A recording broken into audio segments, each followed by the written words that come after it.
Ready to move in premium triplex villas at Kollur APR Projects. ధనం మూలం ఇదం జగత్. ప్రపంచమంతా ధనంతోనే ముడిపడుంది. ధనం లేనిదే ఏ పని జరగదు. ఉరుకుల పరుగుల జీవితం కేవలం డబ్బు కోసమే.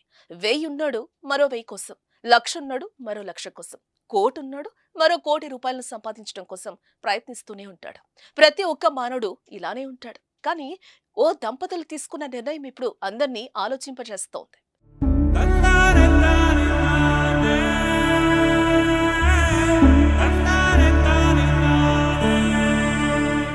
కష్టపడి కోట్లు సంపాదించారు, ధనవంతులుగా ఎదిగారు. కానీ కోట్లాది రూపాయల సంపాదనతో వారు తృప్తి చెందలేదు. డబ్బు వెనుక పరుగులు తీయడం నచ్చలేదు. ప్రశాంతమైన జీవితం కావాలని కోరుకున్నారు. అందుకే సంపాదించిన 100 కోట్లను దానం చేసి సన్యాసం తీసుకునేందుకు సిద్ధమయ్యారు ఆ దంపతులు. గుజరాత్ లోని హిమ్మత్ నగర్ కు చెందిన వ్యాపారవేత్త భావేష్ భండారీ దంపతులు కోటీశ్వరులు. రియల్ ఎస్టేట్ రంగంలో బాగా సంపాదించారు. విలాసవంతమైన జీవితం వారిదే. భండారీ దంపతులకు 19 ఏళ్ల కుమార్తె, 16 ఏళ్ల కుమారుడు ఉన్నారు. కోటీశ్వరుల ఇంట్లో పుట్టినా ఆ పిల్లలు ఆర్భాటాలకు పోలేదు. 2022లోనే వారు జైన సన్యాసం తీసుకున్నారు. బంధాలను, సకల సౌకర్యాలను త్యజించి సన్యాసులుగా జీవిస్తున్నారు. పిల్లల నుంచి ప్రేరణ పొందిన భండారీ దంపతులు కూడా అదే మార్గంలోకి వెళ్లాలని నిర్ణయించుకున్నారు. సన్యాసాన్ని తీసుకునేందుకు ఈ ఏడాది ఫిబ్రవరిలో జరిగిన ఓ వేడుకలో తమకున్న 200 కోట్ల ఆస్తిని విరాళంగా ఇచ్చారు.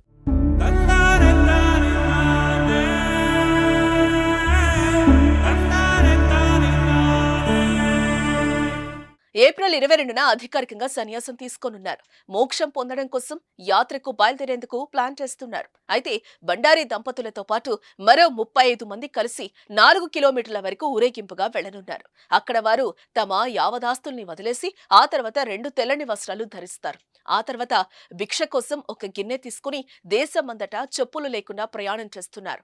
కేవలం భిక్షాటన చేసుకుంటూనే వీళ్ళు జీవిస్తారు. రూపాయి కోసం నేరాలు, ఘోరాలు చేసే ఈ రోజుల్లో ఎంగిలి చేయితో కాకిని కొట్టని ప్రజలు ఇలాంటి సమాజంలో 200 కోట్ల ఆస్తిని దానం చేసి విలాసవంతమైన జీవితాన్ని వదిలేసి సన్యాసం వైపు అడుగు వేస్తున్న భావేష్ భండారీ దంపతులు ఎంతో మందికి కనువిప్పు కలిగిస్తున్నారు.